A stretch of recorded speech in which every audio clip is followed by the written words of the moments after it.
Ya langsung aja deh. Ntar sebelum langsung aja. Saya mau copy paste yang mana tadi aturan turunan definisi. Limit turunan parsial definisinya.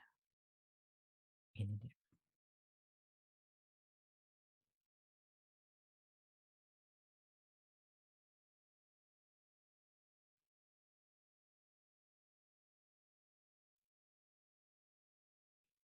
Oke. Ya, ini definisi turunan parsial ya. Ini pengantar ya. Jadi turunan berarah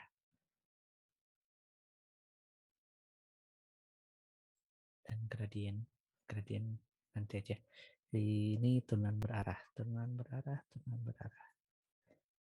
Awalnya sebenarnya datangnya dari turunan parsial gini ya. Turunan apa? Turunan parsial. Idenya dari situ.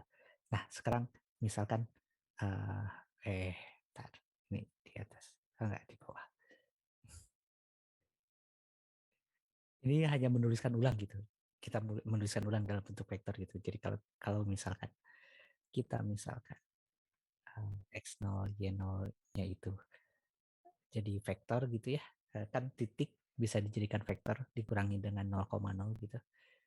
Misalkan apa di sini namanya P. Oke. Misalkan P itu X0 Y0. Ya, oke. Dan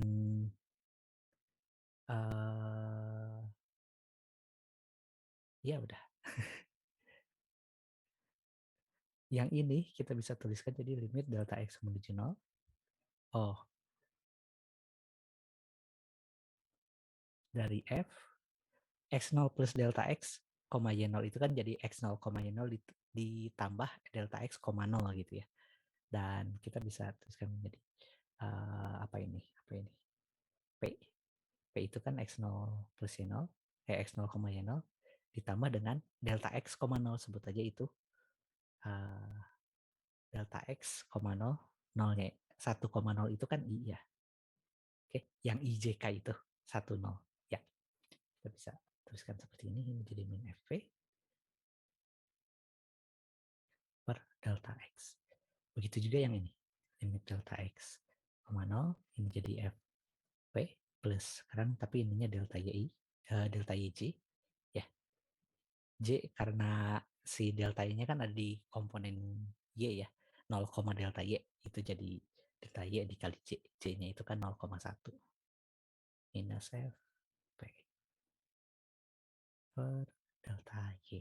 Ya, kita bisa tulis ulang turunan parsial ini menjadi ini. Nah, bisa dilihat ini I, ini J gitu ya. Suatu vektor gitu. Jadi P ditambah delta X, I. P ditambah delta Y, J.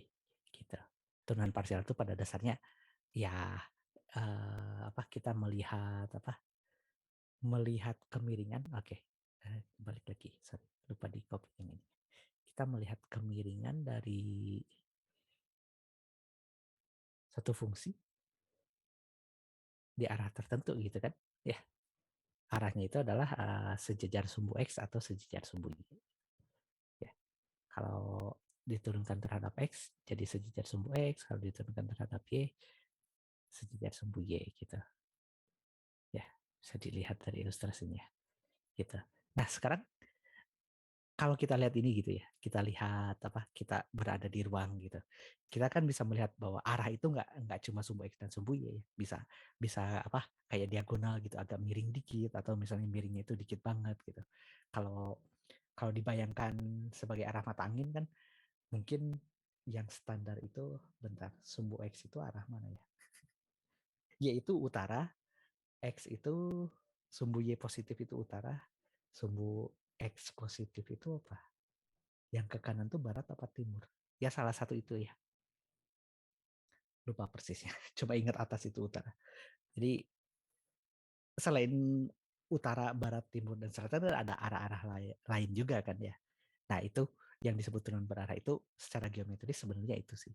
Jadi kalau kita menghadap kemana, ke arah mana, turunannya atau kemiringannya ke arah itu tuh berapa gitu ya. Bisa dilihat kayak gitu. Definisi formalnya secara apa? Kalau kita mau ngitung mirip dengan yang di atas P plus delta X-nya diganti H gitu.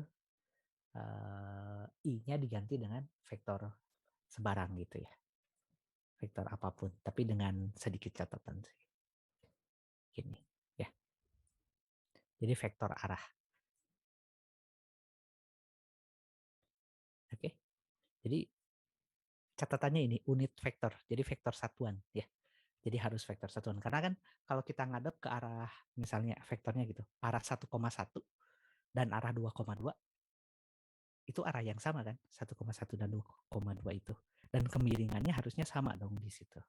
Makanya dibuat apa? Dibuat baku itu vektor arahnya itu harus vektor arah satuan. Ya, ada di sini. Jadi vektornya harus satuan unit gitu ya. Satuan. Yang panjangnya satu. Ya, oke. Ngitung bukan gitu. Definisinya gini. Jadi turunan berarah dari F terhadap arah U. Itu definisinya ini. Ya, mirip dengan yang di atas gitu. Tapi ini bukan J dan I, tapi U. Oke. Dan interpretasi geometrinya seperti yang saya sebutkan tadi. Jadi kita lihat kemiringan ke arah U gitu. Jadi kalau U-nya ini, terus kita berada di sini gitu ya, di X0, Y0, kemiringan ke arah U itu ya gradien garis ini. Oke, ya gitu.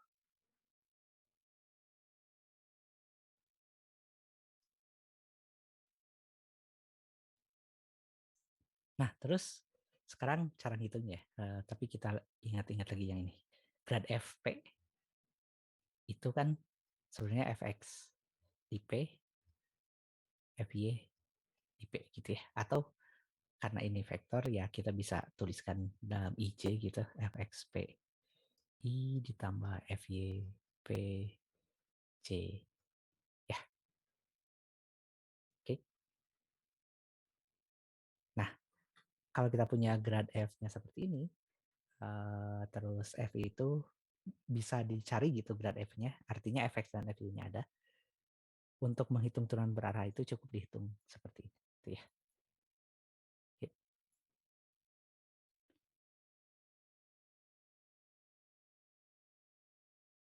Ingat U-nya itu vektor satuan ya. Jadi dihitungnya kayak gini, dot product saja jadinya. Ya,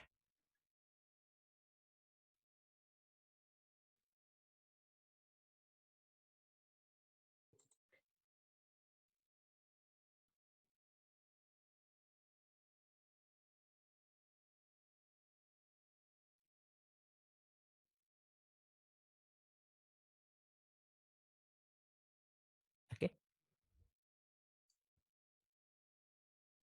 Nah ini kenapa jadi seperti ini bisa dilihat dari ini sih kuncinya yang ini sih F-nya itu differentiable gitu ya. Kalau F-nya differentiable kan kita bisa tulis jadi yang ini ya.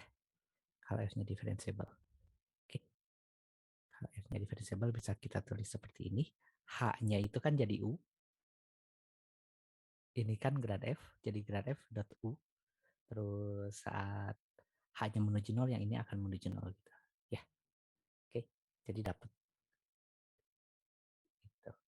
Ya cukup cukup mudah sih apa membuktikannya karena harus differentiable itu ya. Prakteknya pun lumayan ini kalau kalau langsung gitu pertanyaannya langsung ya kita hitung langsung gitu ya. Kalau kita punya efeknya misalnya 4x kuadrat. Saya tuh nggak ngecek suaranya. Suara saya muncul nggak sih? Harusnya ada kan? Ya, 4x kuadrat. Ini bisa apapun sih. Min 2x plus 3y kuadrat. Terus kita mau mencari turunan ke arah misalnya 34 gitu ya. Di titik 1, 2 kita. Oke. Ya. Ya, kalau melihat cara ngitungnya kan ada dua ya, ada U, ada grad F. Jadi kita perlu mencari U vektor satuan, ingat U-nya vektor satuan dan grad F. Oke, yang mungkin gampang dicari itu vektor satuannya. Vektor satuan dari 34 itu adalah vektor 34 dibagi panjangnya. Dan panjangnya itu kan ini ya, 3 kuadrat tambah 5 kuadrat atau 4 kuadrat 5 gitu. 3/5, 4/5. Ya, oke. Itu U-nya. Ini sebut saja sebagai U. Satu lagi adalah grad F. Jadi grad F X itu sama dengan turunan terhadap X yang ini jadi turunan terhadap X, turunan terhadap X. 8X min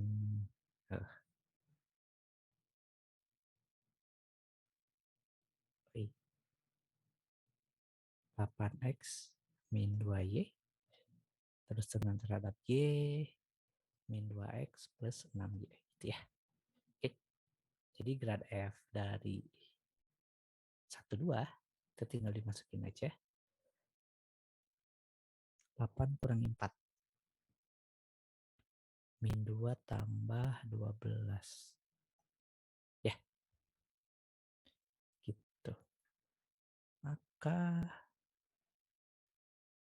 DU dari F di 1, 2, U-nya itu yang itu ya, 3,4 itu adalah U dot dengan grad F. Ini jadi 12/5 ditambah 8 ya, gitu. Atau 52/5. Ya,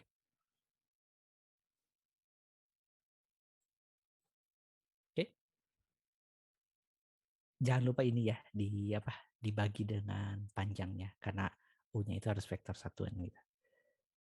Ya masuk akal kan ya. 3,4 arah 3,4, arah 6,8 gitu, 2 kali dari itu arah yang sama gitu. Makanya ya wajar kalau kita harus bagi dengan panjang. Ya. Kalau arahnya yang sama ya kemiringannya sama. Ya, gitu. Ada pertanyaan?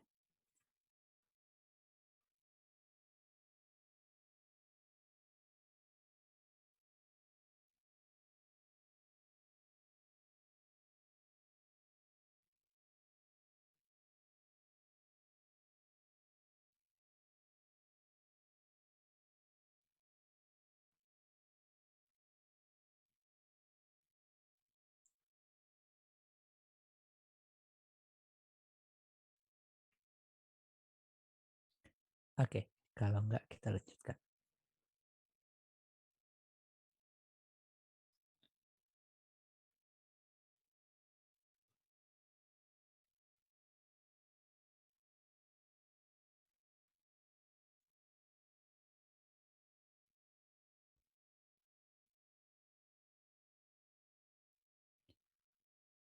Nah, balik lagi ke rumus ngitung ini ya, DU dari F di P.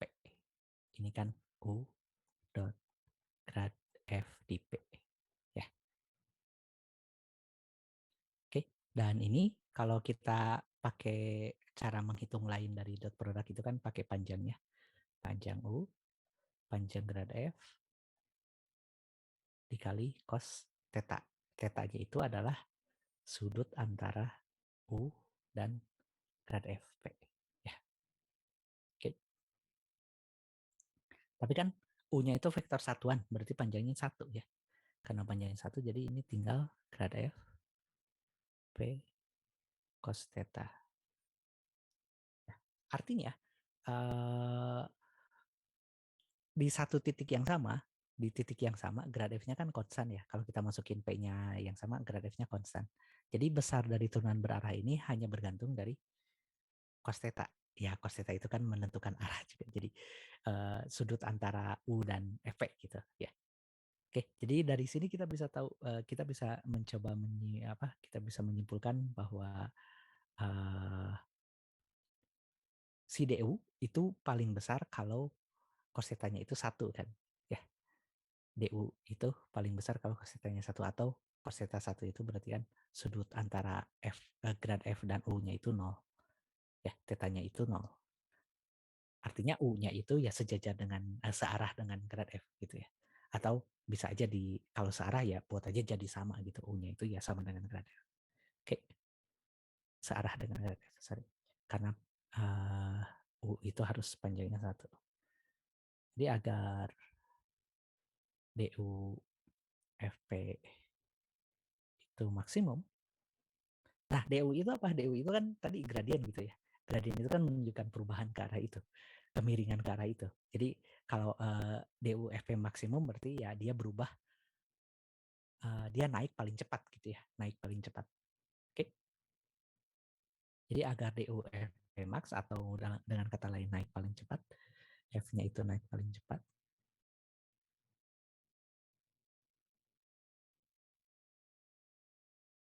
arah yang diambil adalah U-nya itu ya harus searah dengan FP gitu ya. Grad FP hanya positif. Ya, karena cos theta-nya itu 0. Cos theta-nya 0 berarti searah. Boleh dibuat sama sih cos theta-nya 0. Oke.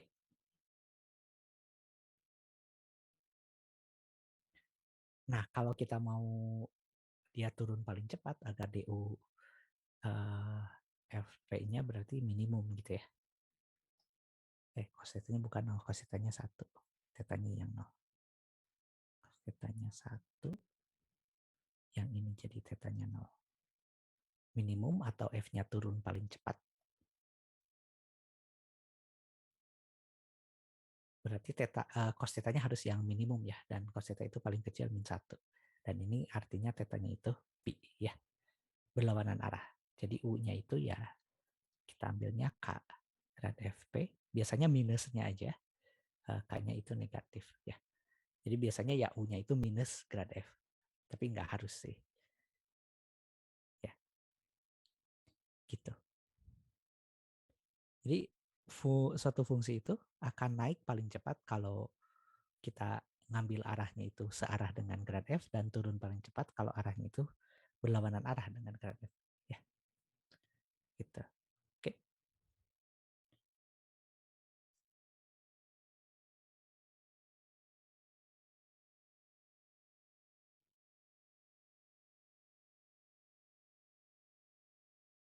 Ini kesimpulan yang dari buku.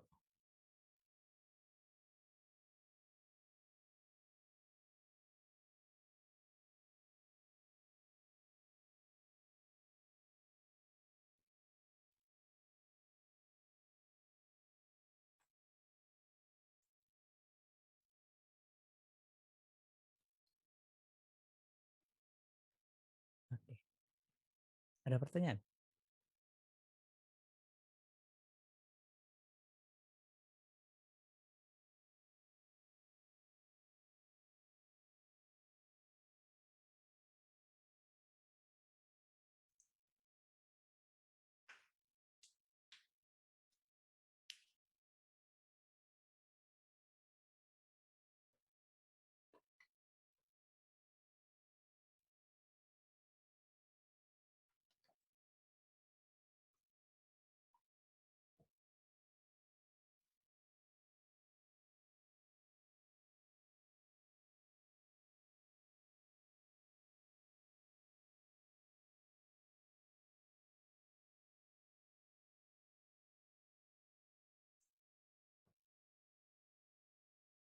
Oke, kalau enggak, ya ini karakteristik yang mungkin eh,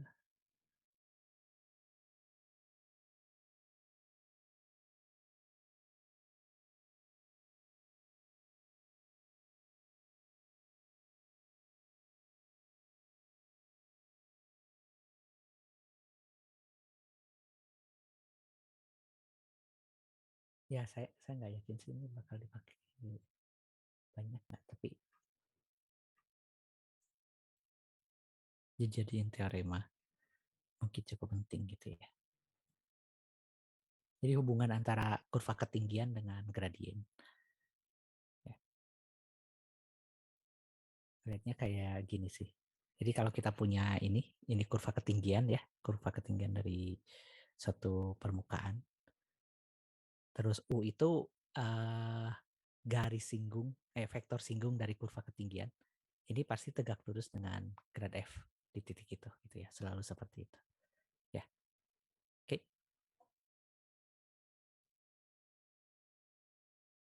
Kenapa kayak gitu ya? Karena si kurva ketinggian itu kan menunjukkan ini kurva apa apa sih istilahnya? Yang ketinggiannya sama gitu ya. Dan ketinggian itu kan Z. Z itu ya si fungsinya.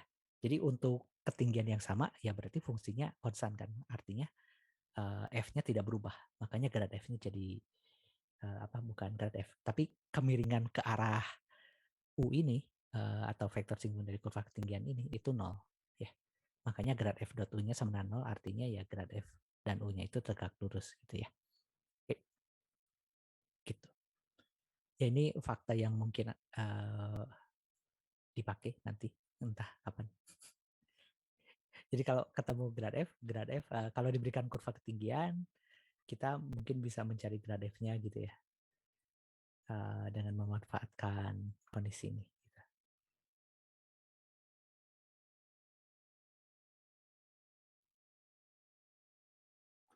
Oke, ya saya nggak terlalu yakin sih sebenarnya. Ya disimpan aja lah fakta ini. Ya mungkin suatu saat nanti bisa dipakai. Oke, nah sekarang kita coba kembangkan ini ke yang dimensi yang lebih tinggi ya. Kalau yang ini kan di apa? Ups, mana? Ini kan gradnya itu di fungsi dua peubah. Terus apa? Kita bisa menggambarkan secara geometris bahwa turunan berarah itu ya kayak gini gitu ya, kemiringan ke arah itu. Jadi mungkin lebih kebayang kalau kita bayangin kita tuh ada di suatu bukit gitu ya, di gunung atau di bukit. Kalau kita ngadap ke barat kan kita lihat kemiringannya kayak gimana bukit itu. Kalau kita ngadap ke arah yang berbeda, kemiringannya bisa berbeda gitu. Ya, bisa dibayangkan seperti itu. Nah, sekarang kalau misalnya fungsinya tiga peubah, apa apa yang bisa kita interpretasikan gitu ya. Kalau kalau secara geometris mungkin ada susah. Tar, di bukunya masih sedikit pengantar, tapi saya nggak yakin juga perbandingan antara apa dua peubah dan tiga peubah. Ya di bukunya pun sedikit nyerah gitu ya. Jadi kalau dua peubah itu permukaan, kalau tiga peubah ya kita nggak bisa gambar karena media gambarnya itu dua dimensi, gambarnya itu empat dimensi. Jadi rada rada apa? Rada susah untuk mengawetkan cukup banyak informasi gitu ya digambarkannya rada susah, makanya di skip gitu. Tidak bisa ngegambar. Terus permukaan apa kurva ketinggian di dua dimensi itu akan menjadi permukaan ketinggian di tiga dimensi gitu ya. Bukan di tiga dimensi, sorry. Dua fungsi dua peubah dan fungsi tiga peubah. Ini kurva ketinggian yang di sini jadi permukaan ketinggian. Nambah satu dimensi. Yang tadinya kurva jadi permukaan. Ya. Nah, grad F-nya ini yang tadi, yang fakta yang ini, kalau di sini, di dua peubah, grad F, gradiennya itu tegak lurus dengan kurva ketinggian. Kalau yang ini, grad F-nya itu tegak lurus dengan permukaan ketinggian ya. Gambarnya seperti ini. Ya, tegak lurusnya disebutnya sebagai vektor normal gitu ya. Vektor normal dari permukaan ketinggian. Gitu. Nah, kalau yang apa? Eh, yang bisa dimengerti dengan mudah. Karena kan kalau kita ngomongin fungsi tiga peubah dan fungsi tiga peubahnya itu spasial semua gitu ya, empat dimensi dan spasial semua kan rada rada susah ngebayanginnya. Tapi kalau kalau kita ganti dimensinya sedikit gitu. Contohnya misalkan fungsi tiga peubahnya itu fungsi suhu gitu. Ya, dan wajar kan ya misalkan kita ada di ruangan yang cukup besar gitu, yang ada AC-nya gitu, dan AC-nya itu tidak mengcover seluruh ruangan gitu. Kita berada di posisi yang mana suhunya bisa berbeda gitu ya. Kita berada di posisi mana suhunya bisa berbeda. Misalnya kalau kita ada tangga gitu, atau ruangannya itu bertingkat-tingkat gitu, tapi tetap satu ruangan. Itu kan ada ketinggian, ada posisi kanan kiri, atas bawah, terus depan belakang gitu ya. Ada 3 dimensi gitu. Dan kalau kita menyatakan posisi kita ke suhu gitu, itu kan jadi fungsi 3 berubah. Dan gradiennya jadinya perubahan dari kalau kita gerak ke arah tertentu gitu, suhunya berubah seberapa besar gitu. Jadinya bisa dilihat seperti itu. Jadi contoh aja ya, langsung. Nah, misalkan T-nya itu E pangkat XY min XY kuadrat min X kuadrat YZ, ini menyatakan suhu pada posisi X, Y, Z. Ya, oke. Nah, terus misalkan ditanya itu, misalkan sekarang kita ada di posisi 1 min 1 2 ya. Misalkan kita berada di 1 min 1 2 gitu. Ya, posisinya. Nah, terus yang ditanya itu ya, kalau kita mau bergerak ke arah misalnya yang ya, jika kita bergerak ke arah 1 1 1 aja ya. Berapakah perubahan suhunya? Berapakah laju perubahan suhu?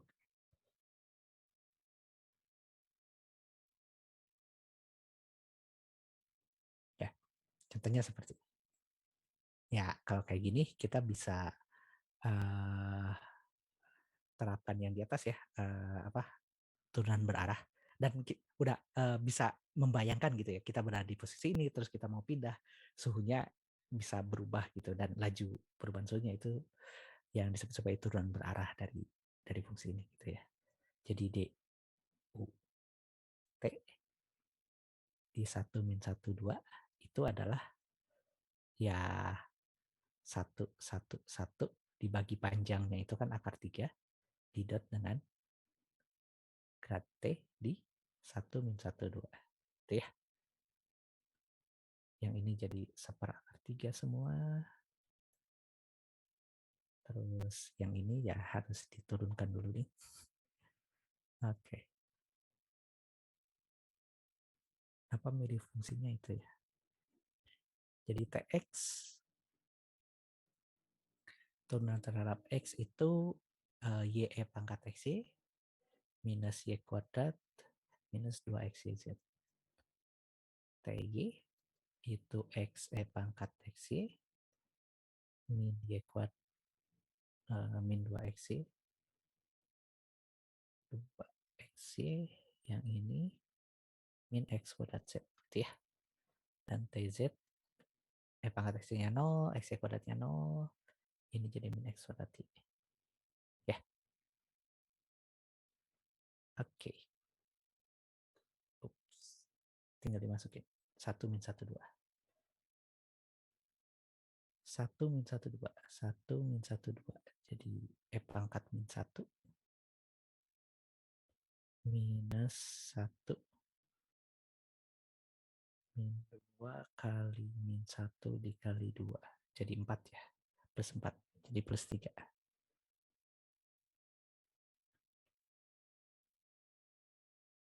Ya, kalau ada yang salah, benerin ya nanti. Terus yang TY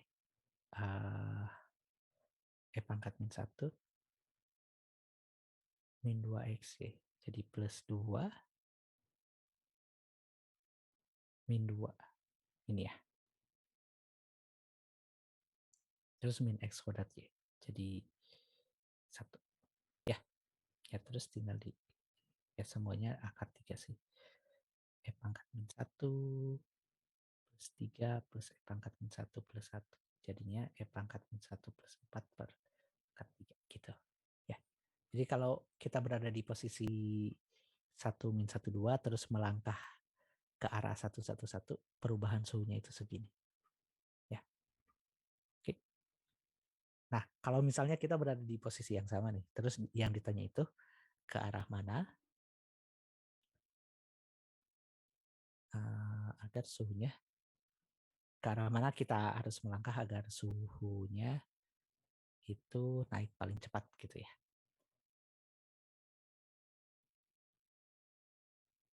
Nah, ini ada di atas tadi.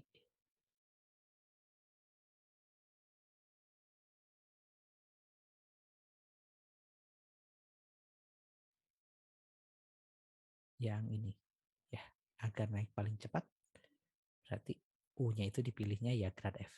Ya, langsung aja. Jadi U-nya itu pilih arah U sama dengan grad F aja ya. Pokoknya searah gitu ya. Jadi dibuat sama aja. Dan grad F-nya kita udah hitung. Ya pangkat min 1 plus 3, min 1, 1. Gitu. Ya, ada pertanyaan?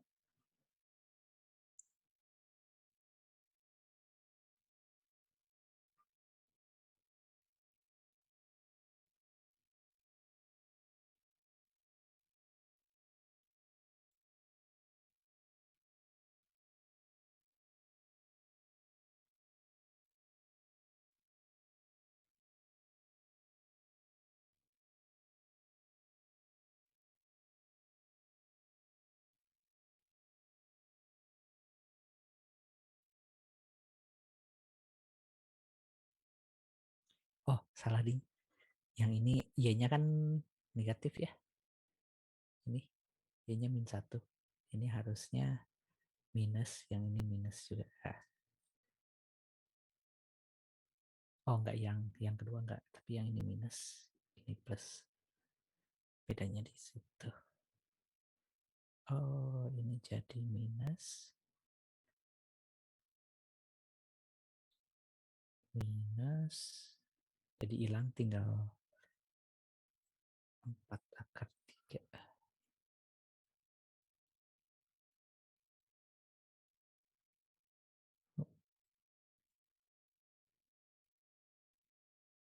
Itu ya. Oke, ada pertanyaan?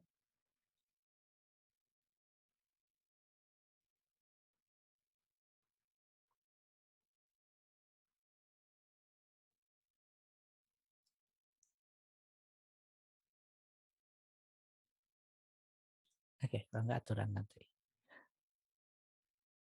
Ini ada aturan nantinya juga ya. Uh,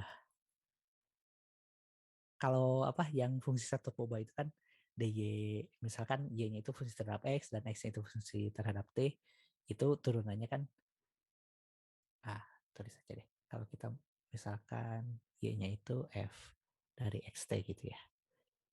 Y aksennya kalau pakai notasi aksen gitu ini kan jadi f aksen xt dikali dengan x aksen t.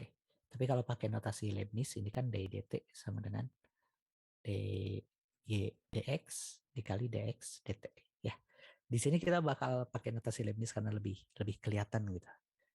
Ya. Oke, gini. Ini yang satu peubah. Kalau yang dua peubah gimana? Jadi kalau kita punya uh, f-nya itu xy dan x-nya itu fungsi terhadap t, y-nya juga fungsi terhadap t, nyari turunannya gimana gitu ya. Dan ini nyari turunannya adalah df dt itu sama dengan pertama do f do x dikali dx dt. Ya, ini bagian yang x ditambah dengan do f do y dikali dx dy dt. Mirip dengan yang di atas, tapi karena f-nya itu bisa diturunkan terhadap x dan y, jadi ada dua komponen ini. Ya, ada yang terhadap x, ada yang terhadap y. Gitu. Oke.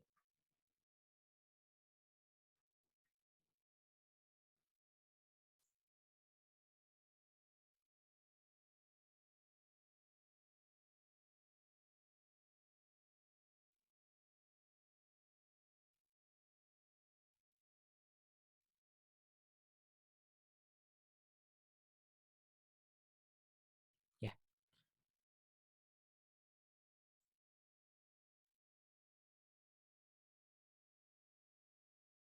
Pembuktiannya sebenarnya mirip dengan aturan rantai yang apa yang dulu gitu kan.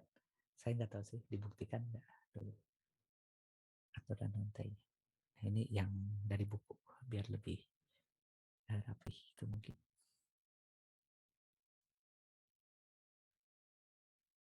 Kalau kita punya P-nya itu XY, delta P-nya itu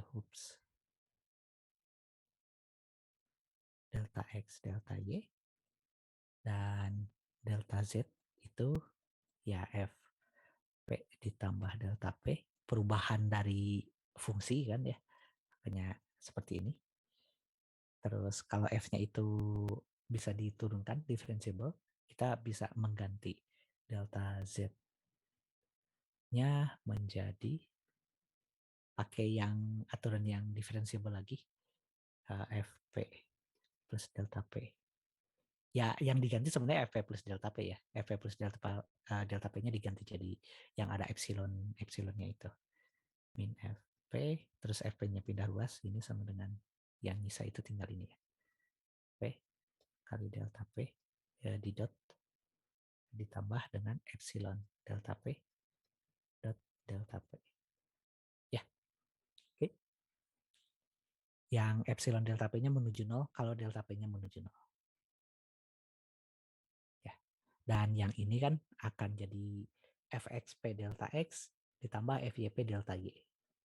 Terus kalau semuanya dibagi dengan T gitu, dengan delta T, ini kan akan jadi delta grad fp delta P itu tadi apa? Fx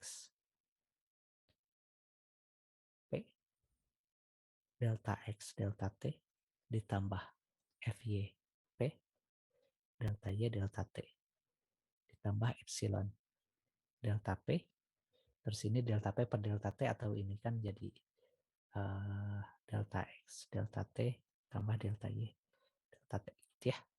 Dan saat X-nya menuju delta T-nya menuju 0, yang ini akan menuju dx dt, yang ini menuju dy dt, yang ini kalau apa delta T menuju 0, delta X delta T akan menuju dx dt, yang ini dy dt, tapi yang epsilon delta P-nya kan akan menuju 0 juga ya. Oke.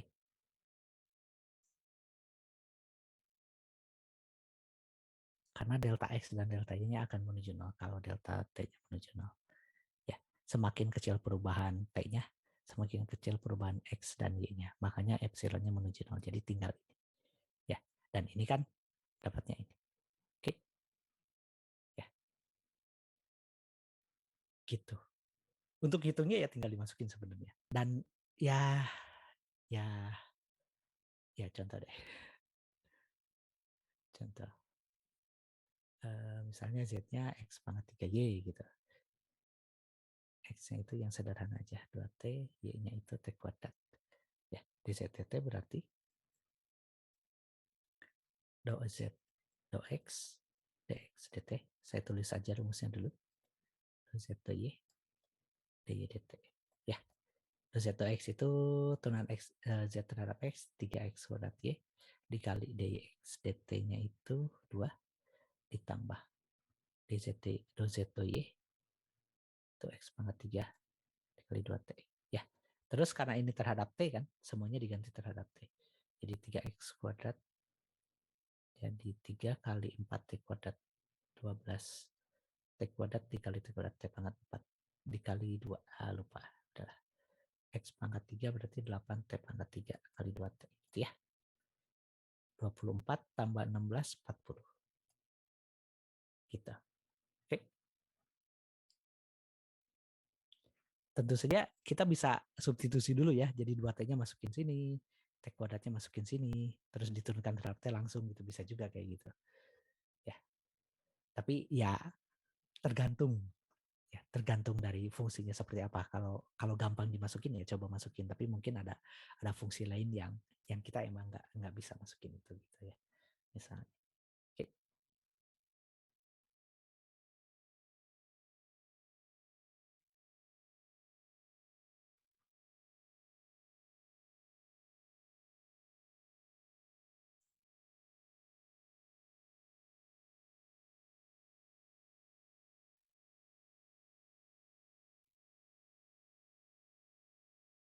Ada pertanyaan sejauh ini?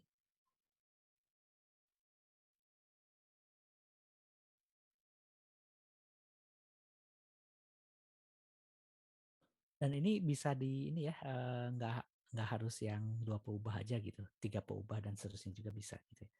Kalau misalnya fungsinya itu fungsi x, y, z, terus x, y, z-nya masing-masing terhadap t, ya ini tinggal ditambah do z dikali dz dt gitu ya. Tinggal ditambah 1. 4 variabel, 5 variabel juga seterusnya bisa. Di buku biasanya ngasih ngasih apa? Kayak ngasih shorthand gitu biar nggak ngapalin. Eh, Kita punya z, Z itu fungsi terhadap apa? X dan Y. Kita mau turunin Z-nya itu terhadap T gitu ya. Oh, ntar. Biasanya saya nulisnya awal dan akhir dulu. Jadi Z pengen diturunin terhadap T, tapi di antara Z dan T itu ada X dan Y misalnya. Ya. Jadi untuk apa? Ya, kalau kita mau nurunin Z terhadap T, kita harus melewati X dan Y dulu turunannya gitu. Ya, di buku digambarinnya kayak gini sih. Jadi biar apa? Nggak usah ngapalin gitu. Ya, terus ya tinggal dijumlahkan. Jadi ininya dijumlahkan gitu. Z diturunin terhadap X dikali X diturunin terhadap T ditambah dengan Z diturunin terhadap Y dikali turunan Y terhadap T gitu. Ya, dilihat kayak gitu. Kapan pakai do, kapan pakai D? Ya lihat lagi apakah fungsinya itu bisa diturunkan terhadap variabel lain gitu ya. Jadi misalkan Z ini kan bisa diturunkan terhadap X, tapi bisa diturunkan terhadap variabel lain nggak? Bisa terhadap Y, makanya pakai do. Kalau X itu hanya bisa diturunkan terhadap T gitu ya. Makanya pakai D. Gitu ya. Oke, gitu. Kalau misalnya 3 peubah juga sama. Di alurnya kayak Z mau diturunin terhadap T, ada apa aja di antara jangan Z deh. Misalnya apa W. Kita punya W pengen diturunin terhadap T, di antara W dan T itu ada X, Y dan Z misalnya. Ya, berarti untuk nurunin W terhadap T ya kita harus turunin terhadap X dikali dengan terhadap T ditambah dengan turunan terhadap Y dikali turunan terhadap Y terhadap T ditambah turunan terhadap Z W terhadap Z dikali dengan turunan Z terhadap T gitu ya, tinggal di apa dikembangkan ini yang 3 variabel kayak gini gitu. Dan tentu saja kita bisa punya apa kayak kayak komposisi gitu ya. Jadi Z itu fungsi 2 variabel dan terhadap X misalnya, dan X dan Y-nya juga fungsi 2 variabel, bisa juga kayak gitu. Jadi misalkan F-nya itu uh, X dan kita punya X-nya itu fungsi terhadap S dan T, Y-nya juga fungsi terhadap S dan T. Jadi F-nya bisa diturunkan terhadap S dan juga terhadap T. Ya,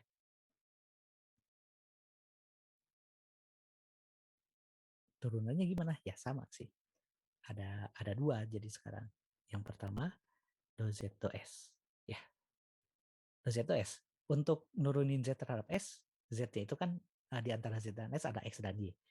Jadi Z diturunin terhadap X, dikali X turunin terhadap T, terhadap S, ditambah dengan Z diturunin terhadap Y, dikali Y diturunin terhadap S. Ya, semuanya pakai do karena ini Z-nya itu kan bisa diturunkan terhadap S dan T juga gitu. Ya, ada dua pasang. Makanya pakai do. Yang X juga kan fungsi dua peubah terhadap S dan T, makanya pakai do. Yang Y juga sama. Ya, ini yang S. Yang T ya sama, tapi semua S diganti dengan T. Oke,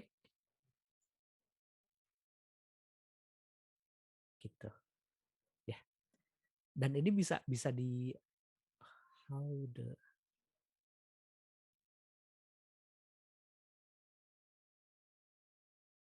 kok bisa jadi kayak gitu.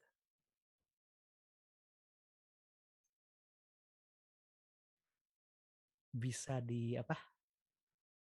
Ya, yang namanya aturan rantai kan nggak cuma satu rantainya gitu, bisa bisa banyak rantainya. Mana sih?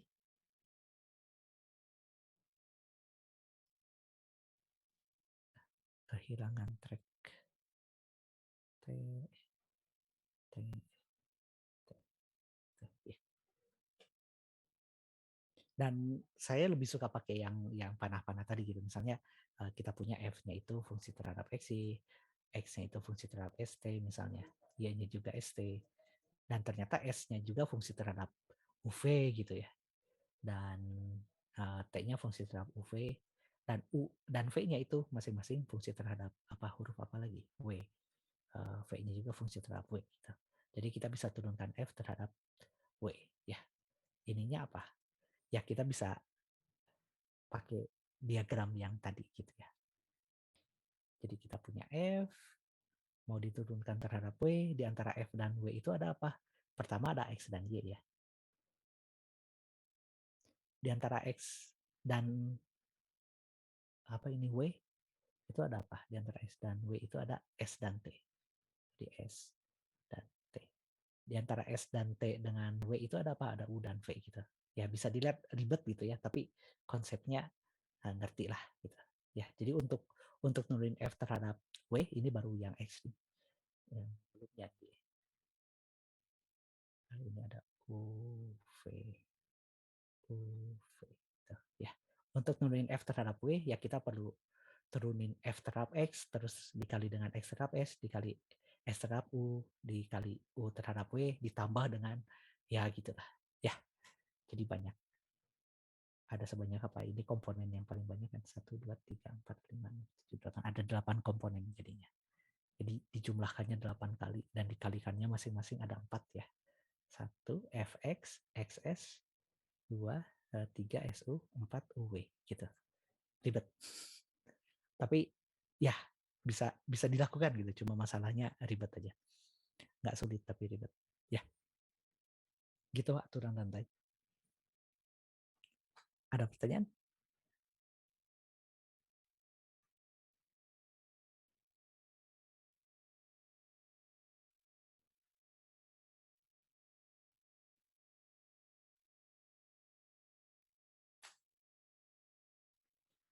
Oke.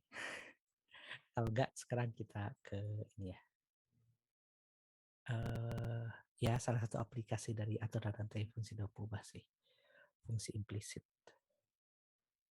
Masih ingat turunan menurunkan fungsi secara implisit itu kan persamaan-persamaan yang tidak bisa kita nyatakan sebagai Y sama dengan sesuatu gitu ya. Contohnya ya X surat tambah Y kuadrat sama dengan 1 gitu. Itu tidak bisa kita nyatakan sebagai fungsi Y sama dengan sesuatu tanpa jadi split gitu ya. Ya pokoknya kita secara implisit ngomong yaitu fungsi terhadap X saja.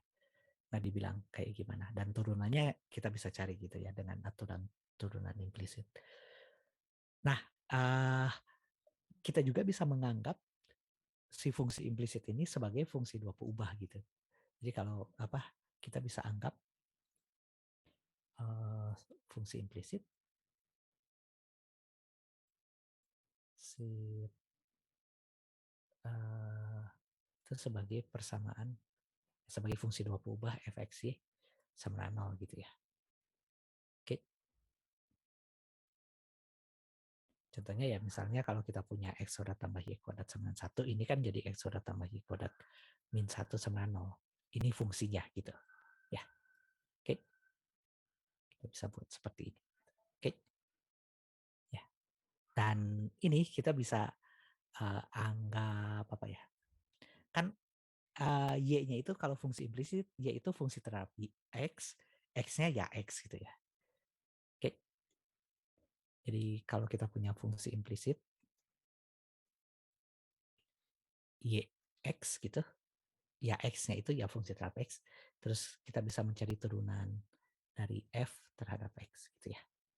Turunan f terhadap x itu ya pakai aturan rantai do f do x dikali dx dx kan, tambah do f do y dikali dy dx.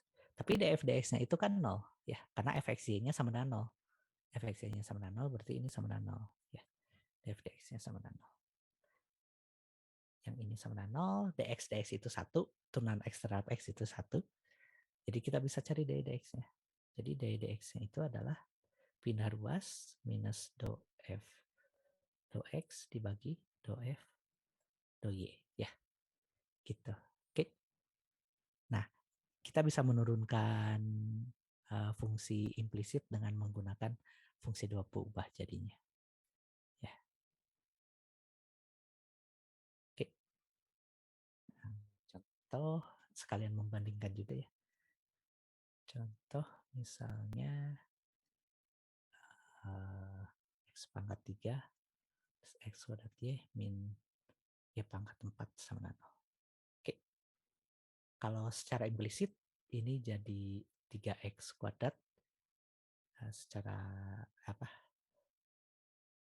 dengan turunan implisit. Ini akan jadi 3X kuadrat terus X kuadrat Y turunannya itu 2X dikali Y ditambah X kuadrat dikali turunan Y dx minus turunan Y pangkat 4 itu kan 4Y pangkat 3 dikali turunan dalamnya dx ya sama 0. Pindah ruas sana sini dx-nya diperoleh min 3X kuadrat min 2XY per X kuadrat min 4Y pangkat 3 ya. Oke. Ya kalau lupa silahkan buka lagi buku semester lalu. Itu turunan implisit. Sekarang kalau kita pakai aturan rantai fungsi dua peubah ya.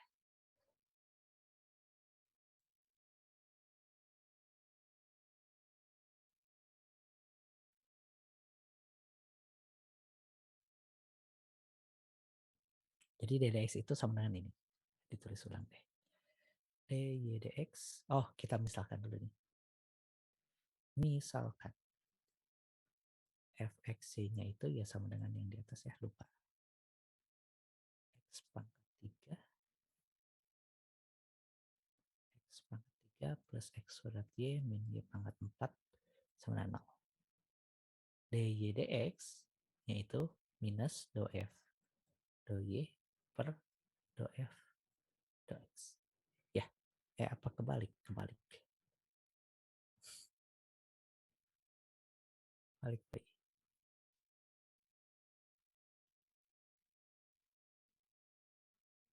Oke.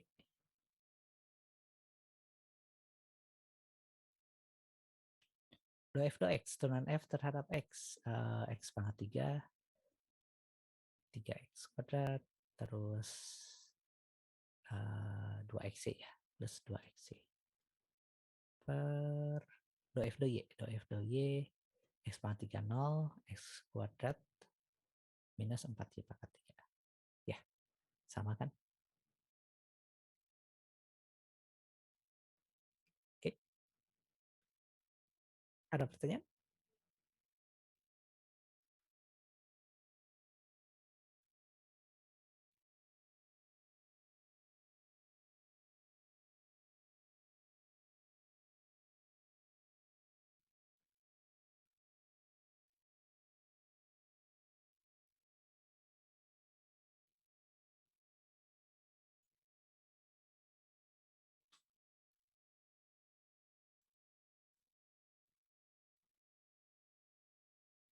Dan ini bisa dikembangkan juga ya, kalau misalkan fungsi implisitnya itu Z terhadap XY gitu. Contohnya ya X kuadrat tambah Y kuadrat tambah Z kuadrat sama 1 gitu misalnya ya. Dan ya kita bisa mencari turunan Z terhadap X dan turunan Z terhadap Y pakai cara yang sama gitu. Ya, dapatnya ini sih. Terus itu X-nya itu minus do F do X per do F do Z gitu. Sama persis dengan yang ini ya. Tapi bedanya Z-nya itu ada turunan terhadap X dan turunan terhadap Y. Gitu. Oke,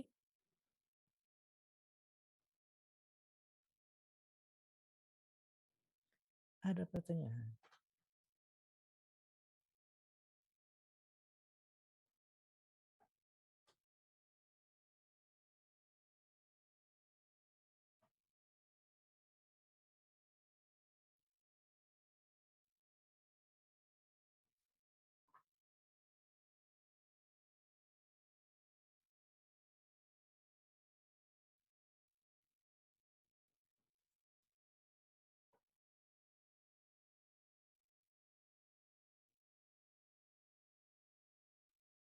Sebentar.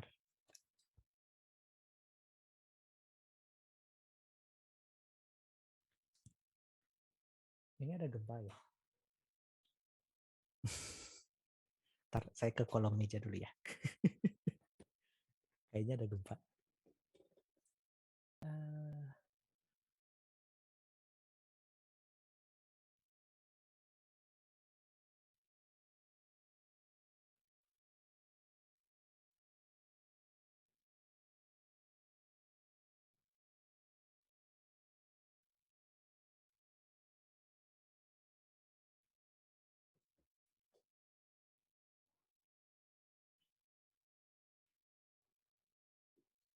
Oke.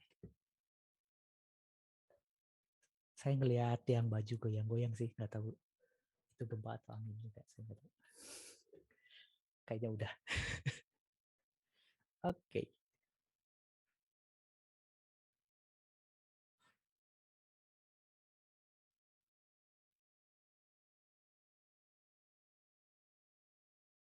Ada pertanyaan.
Sunbreak bisa PO. Oke. Tapi yang wordnya aja belum beres. Alright. Oh iya, gempa. Ya. Kalau misalnya masih ini aja ya, jangan maksain gitu. Silahkan mengungsi atau gimana gitu. Di sini kayaknya udah nggak kerasa atau juga.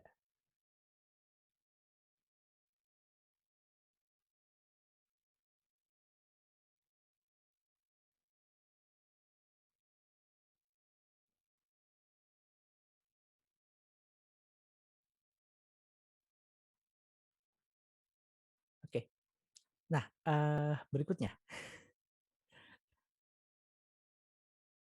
Ya bentar. Ini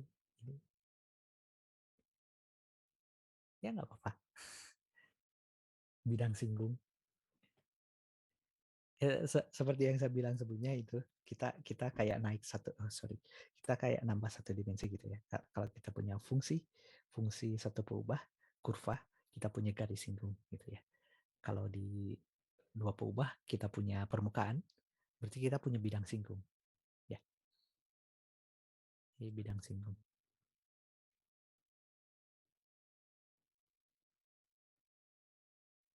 Jadi yang menyinggung itu bukan bukan apa? Bukan garis tapi bidang. Gambarnya seperti itu ya. Jadi kita punya permukaan yang biru, di titik X0, Y0, Z0 ada bidang yang menyinggung permukaan itu. Artinya mereka berpotongan hanya di satu titik gitu. Di situ gitu ya, di sekitar itu. Bisa aja di jauh dari situ tuh ya mereka berpotongan lagi, tapi yang penting di sekitar itu. Oke? Ya. Nah, untuk mencari persamaan,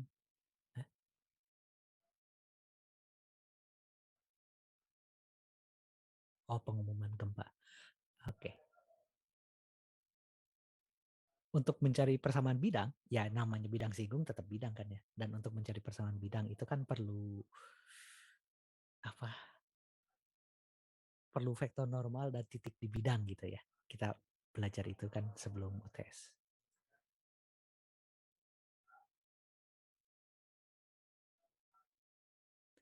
Nah, si sorry, sedikit terdistraksi. Si ininya apa si vektor normalnya itu adalah grad F dengan F-nya itu si permukaan, tapi permukaannya dianggap sebagai permukaan ketinggian dari fungsi tiga peubah gitu ya. Jadi diubah dulu ke fungsi tiga peubah gitu. Oke. Nah, si grad F-nya itu jadi vektor normal ya, seperti yang diilustrasikan di sini, sorry. Nah, yang ini ya. Grad F yang tiga peubah itu jadi vektor normal dari permukaan. Ya, gitu. Jadi untuk mencari persamaan bidang singgung, kita perlu mencari gradien. Udah mulai mirip ya. Kalau kita mencari persamaan garis singgung, kita perlu mencari gradien, mencari turunan. Ini juga sama. Kalau kita mau mencari permukaan bidang singgung, kita perlu mencari grad F. Gitu. Oke.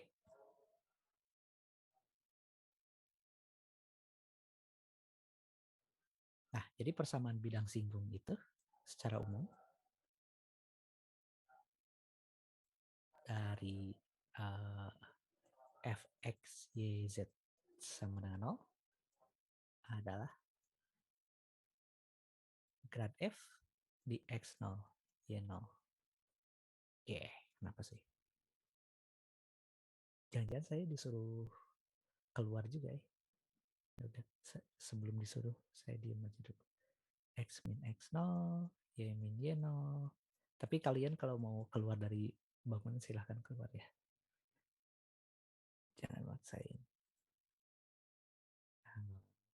Dan ini ya kalian bisa kalikan gitu ya di dot gitu, apa dot produk, hasilnya jadi ini. Langsung aja hasilnya ini ya gitu.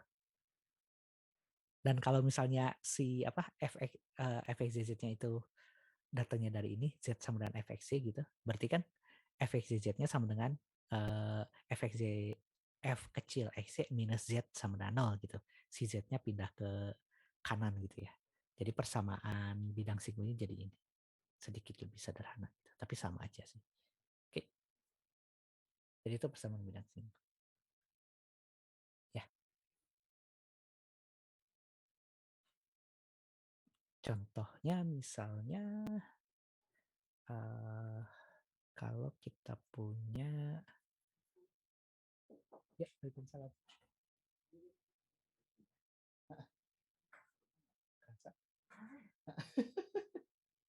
Oke. Oh iya, nggak cuma perasaan saya. Di grup juga ramai sih. Oke. Ah, sampai mana? Oh ya, contoh. Misalnya kita mau mencari persamaan garis singgung, persamaan bidang singgung,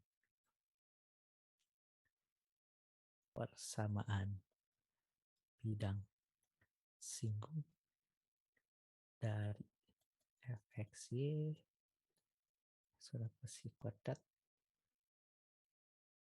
Oh, Z aja deh. Biar kayak yang di atas ya. Z sama dengan X surat besi kuadrat di 112. Ya, 112 ada di permukaannya kan. X-nya 1, Y-nya 1, Z-nya 2. Ya. Kalau mau ngikutin yang di atas gitu ya, nggak mau ngikutin yang di bawahnya Z sama dengan ini. Jadi kita misalkan fx y z itu sama dengan x kuadrat plus y kuadrat min z sama dengan 0. Terus persamaan bidang singgungnya berarti singgungnya adalah grad f dari 112 didot dengan x min 1, y min 1, z min 2. Itu ya sama dengan 0. Terus ya kita turunkan aja, kita masukin.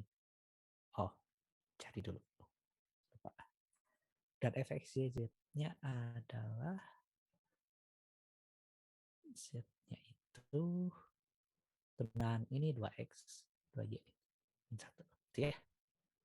Saya sih lebih suka ya yang di bawah ini itu ya didapat dari yang di atas juga. Jadi biasanya yang mending lewat atas aja gitu. Ini berlaku untuk semua permukaan, yang ini hanya permukaan yang bentuknya seperti ini gitu ya. Dan nggak semua permukaan bentuknya seperti ini. Jadi saya lebih suka pakai yang ini aja gitu. Nggak harus sih, kalian mau ngapalin 2 rumus ini boleh, mau kayak saya silahkan gitu. Grad F ini berarti dimasukin 2, 2, min 1 ya. Masukin X, Z-nya 112. Dengan ini. Ups. Jadi 2X min 2 ditambah 2Y min 2 min Z plus 2 sama 0. 2X plus 2Y min Z sama dengan 2 ya. Itu persamaan bidang setimpungnya. Oke. Ada pertanyaan? Oh, ini saya di Bandung sih. Kerasa gempa di Bandung. Katanya pusatnya di Banten. Mungkin yang di daerah Banten lebih kerasa lagi. Uh, saya lagi di kampus lantai 4 lumayan kerasa sih, tapi nggak terlalu ini.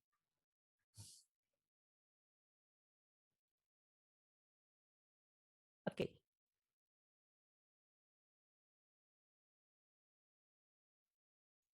Ada pertanyaan?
Nggak tahu ding pusatnya di mana. Saya nggak tahu.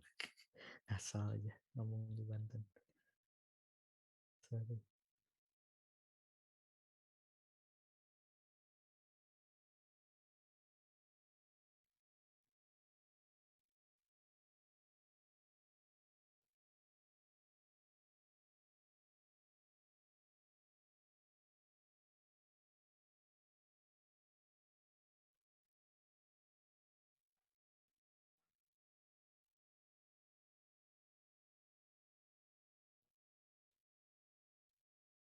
Oke, kalau nggak ada ya sudah, kita teruskan materi berikutnya.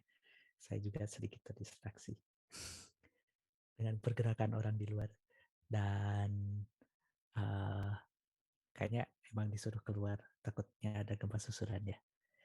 Oke, sampai ketemu sekarang hari apa sih? Rabu. Sampai ketemu Senin ya. Materinya kita lanjutkan ke hampiran dan maksimum minimum. Ya, sampai ketemu Senin. Oh, daftar hadir saya buka lupa. Sorry. Sekarang hari apa? Rabu. Saya buka dulu daftar hadir. Daftar hadir. Sekarang hari Rabu ini ya.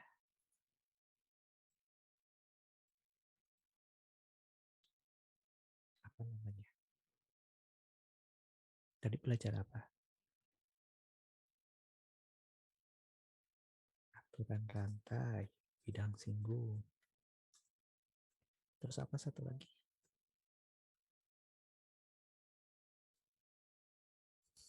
Seriously.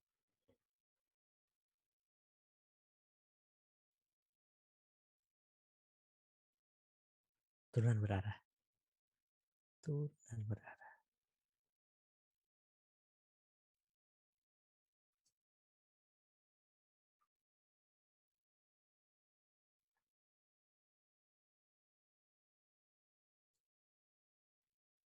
Silahkan isi daftar hari ini.